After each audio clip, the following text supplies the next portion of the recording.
भाई साहब ये भगवान का बैटरिया खत्म हो गई है का? थोड़ी देर चले फिर लुल हो गए।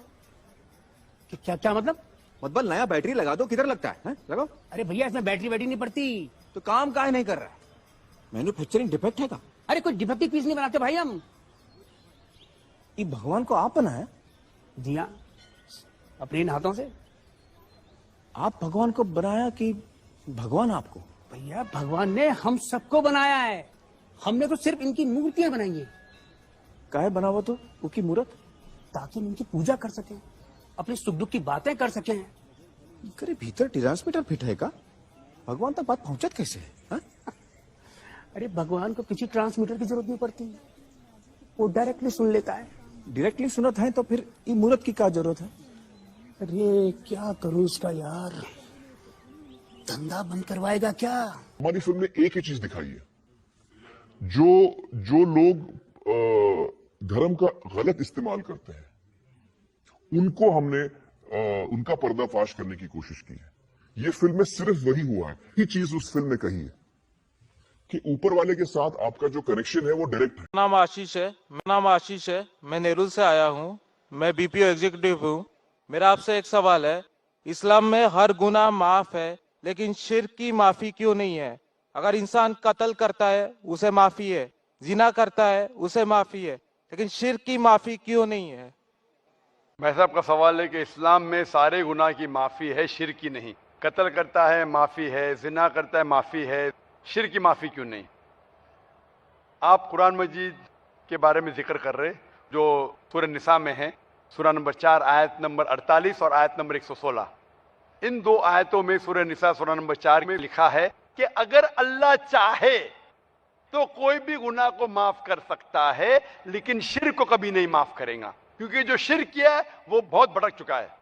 तो इसमें यह नहीं लिखा है कि अब जिना करेंगे तो माफ करेगा ही, कर सकता है अगर आप तौबा करेंगे तो। अगर आप तौबा करते कि मैंने जिना किया हूं, मैंने कत्ल किया हूं, मुझे माफ कर दे और इंशाल्लाह मैं आइंदा नहीं करूंगा, तो अल्लाह माफ करेगा। उसी तरीके से शिर्क भी, अगर आप शिर्क करते हैं और अल्लाह से माफी मांगते हैं कि मैं अगली बार शिर्क नहीं करूंगा, तो अल्लाह शिर्क को भी माफ कर सकता है। लेकिन शिर्क की हालत में मरेंगे तो माफी नहीं है, आप मुशरिक जैसा मरेंगे। शिर्क करते हुए मरेंगे तो माफी नहीं।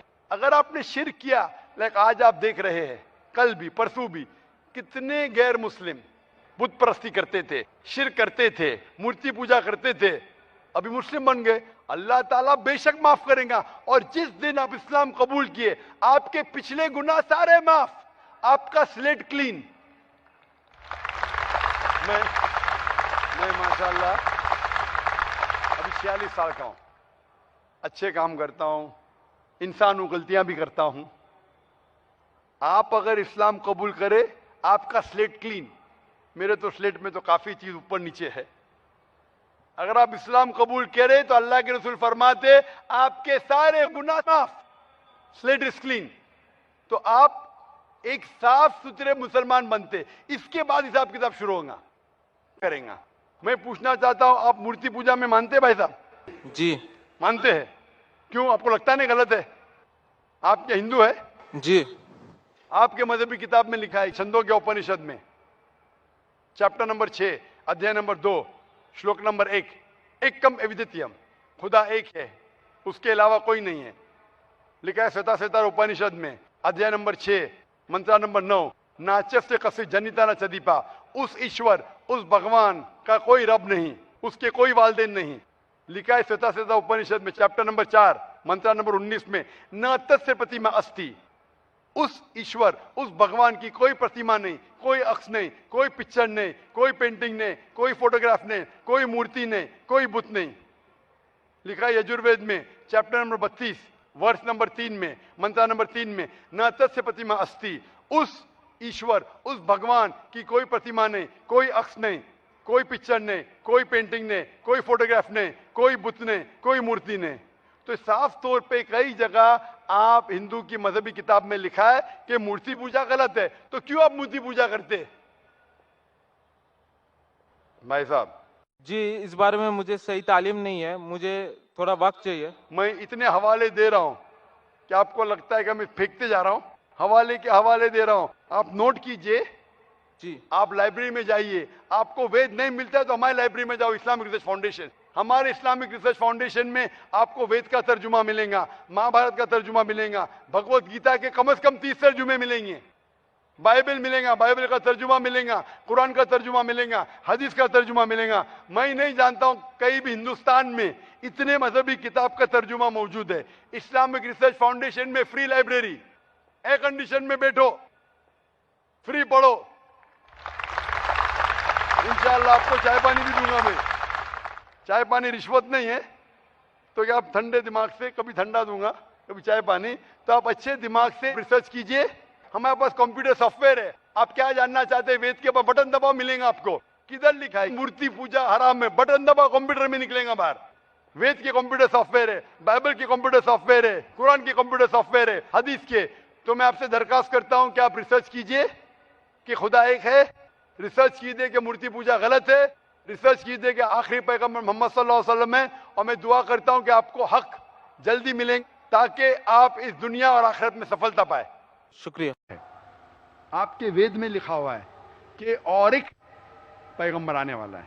आपकी भगवत गीता में लिखा है चैप्टर नंबर 4 में वर्ष नंबर 7 से 8 में, यदा धर्मस्य, यानी युग युग में जब भी परेशानी आएंगी इस धरती पे तो मैं एक रूप हासिल करूंगा, अवतार। अवतार की सही मानी आपको मिलेगा वेद से। उसमें पता चलता है जिसे हम कहते हैं पैगंबर, आखिरी पैगंबर, आखिरी अवतार कौन है?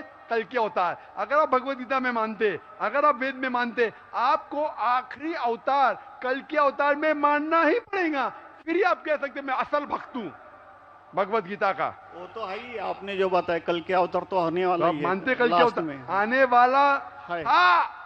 आ चुका है। और उसमें लिखा था कल के अवतार की मां के नाम क्या है? सुमति।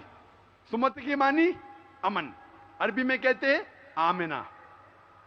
मोहम्मद सल्लल्लाहु अलैहि वसल्लम के वालदा का नाम था आमिना। उसमें लिखा है कल के अवतार, चैप्टर नंबर, अभी हवाला भी दे रहा हूं मैं, टाइम मिल रहा है ना। कल के अवतार चैप्टर नंबर 2 वर्ष नंबर 5 श्लोक नंबर 5, 7, 9, 11, 15। इसमें लिखा है कि उसके वालिद का नाम है विष्णु यास। विष्णु यास मतलब खुदा का बंदा, अरबी में तर्जुमा करेंगे अब्दुल्ला। मोहम्मद सल्लल्लाहु अलैहि वसल्लम के वालिद का नाम था अब्दुल्ला। उसमें लिखा है वो इसी जगह में पैदा होंगे जो अमन की जगह है। हम मानते हैं कि मक्का एक अमन की जगह है। उसमें लिखा है कि वो उस फैमिली में पैदा होंगे जो उस इलाके के अमीर होंगे। हम जानते हैं कि कुरैश के फैमिली में पैदा हुए थे मोहम्मद सल्लल्लाहु अलैहि वसल्लम। उसमें लिखा है कि वो 12वीं तारीख माधव के दिन पे पैदा होंगे, वो 12वीं रब्बी अव्वल मोहम्मद सल्लल्लाहु अलैहि वसल्लम पैदा है। आगे आप पढ़ेंगे वेद में लिखा है कि उसके 4 करीब दोस्त थे, जिसका मैं जिक्र किया हूं। 4 करीब दोस्त मोहम्मद सल्लल्लाहु अलैहि वसल्लम के थे, जो हजरत अबू बकर, हजरत उमर, हजरत उस्मान, हजरत अली। मैं अल्लाह भी मौल, अल्लाह ताला की रहमत सब पे हो। किसके बारे में जिक्र करें? उनको सबसे पहली जो वही आएंगी वो आएंगी एक गार के अंदर। हम जानते हैं मोहम्मद सल्लल्लाहु अलैहि वसल्लम सबसे पहली वही आए गारे हिरा में। फिर वो करेंगे हिजरत, नॉर्थ की तरफ फिर से वापस आएंगे।